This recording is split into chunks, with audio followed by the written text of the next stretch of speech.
तो आज की इस वीडियो में हम देखेंगे व्हाट इज़ पंपिंग लेमा। यहाँ पर है जैसे कि pumping lemma for regular sets.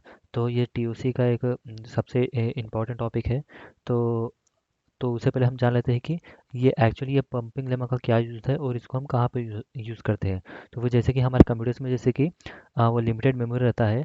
तो फिर जैसे कि ये रेगुलर लैंग्वेजेस हमारा जनरेट करता है। वो हमारे जो भी उसके corresponding regular finite set language रहेगा, वो उसके करस्पॉन्डिंग ये हमारा रेगुलर लैंग्वेज जनरेट करेगा। पर उसमें से कुछ ऐसे लैंग्वेज होते हैं जो कि अनलिमिटेड, जो कि उसका स्टैक फुल होने तक जो भी उसका डाटा रहता है वो जनरेट करते हैं। तो उससे बचाने के लिए, जो भी हमारा सिस्टम रहता है उसको बचाने के लिए हम एक थ्योरम इंट्रोड्यूस किए हैं।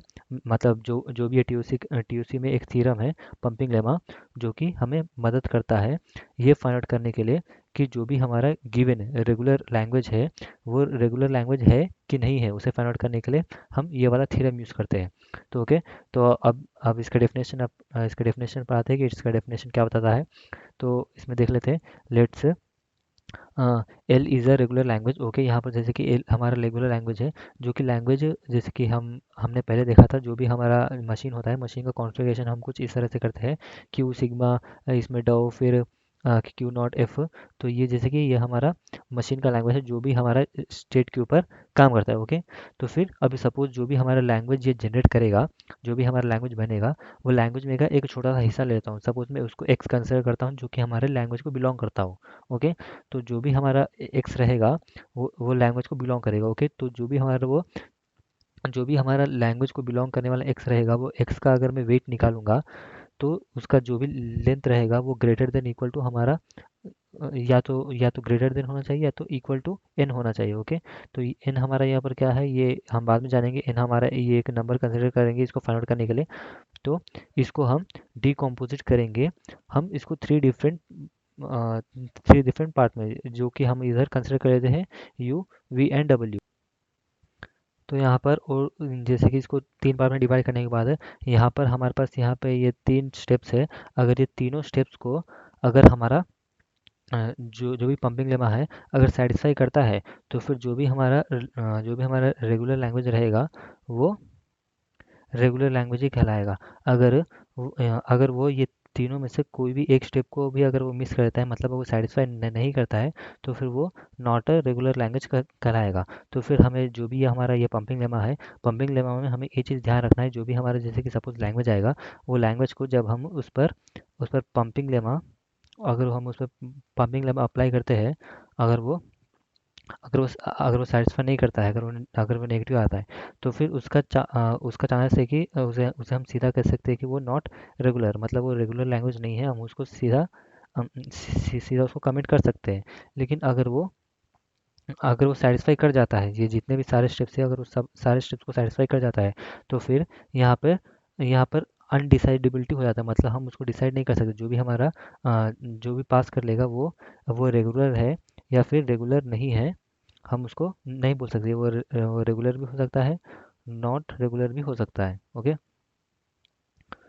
तो ये किसके केस में, जब वो तीनों स्टेप्स को सेटिस्फाई कर जाएगा, ये उस केस में। तो यहाँ पर ये हमारा ये तीन स्टेप्स है, जो कि हमारा ये पहला स्टेप है, I greater than or equal to zero, जिसमें हम ये जो भी हमारा पार्ट रहेगा बिलोंगिंग टू एल, उसको यू वी जेड में डिवाइड कर लेंगे। जो भी हमारा वी रहेगा, वी पावर आई रहेगा, और वो आई को हम greater than or equal to zero रखते हैं। ओके, फिर नेक्स्ट स्टेप में जो भी हमारा वी रहेगा, वी का लेंथ फाइंड आउट करके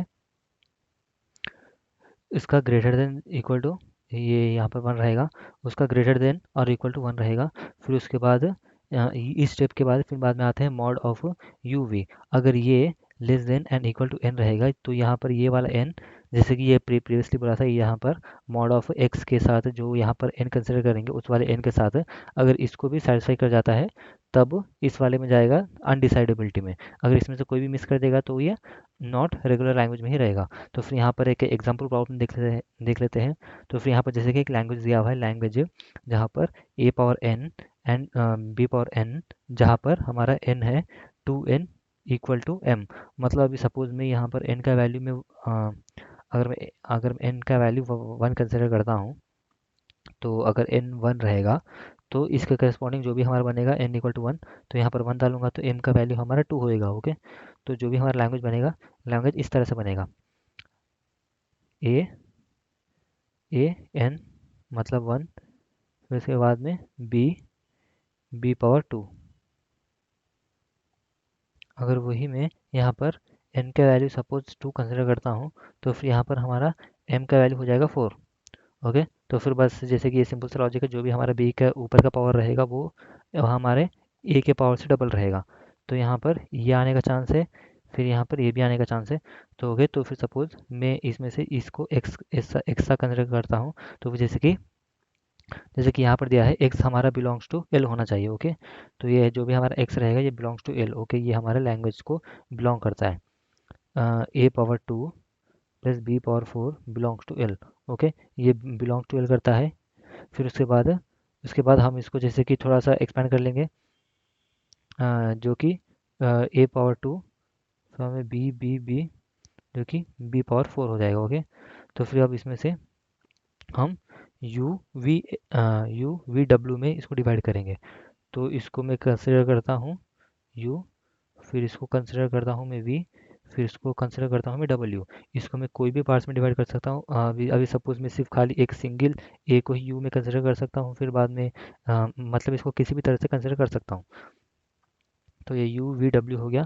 फिर उसके बाद यहाँ पर देखते हैं, यहाँ पर हमारा फर्स्ट कंडीशन क्या दिया हुआ है, जो भी हमारा i का वैल्यू रहेगा, i वो ग्रेटर देन और इक्वल टू 0 रहना चाहिए।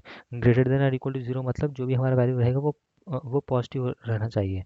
ओके, तो यहाँ पर पॉजिटिव मतलब ये ग्रेटर देन इधर इक्वल टू भी 0 दिया है, मतलब यहाँ पर i का वैल्यू हम 0 से स्टार्ट करेंगे, 0 1 2 3 up to so on. Okay, ये सो ऑन जाएगा।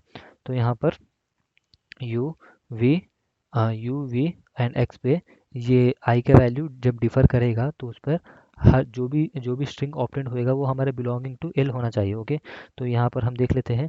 तो यहाँ पर आई का वैल्यू में ज़ीरो सब्स्टिट्यूट करता हूँ। ओके, तो यहाँ पर जो भी हमारा यू वी डब्ल्यू बना है, यहाँ पर आई का वैल्यू मैं ज़ीरो सब्स्टिट्यूट करता हूँ।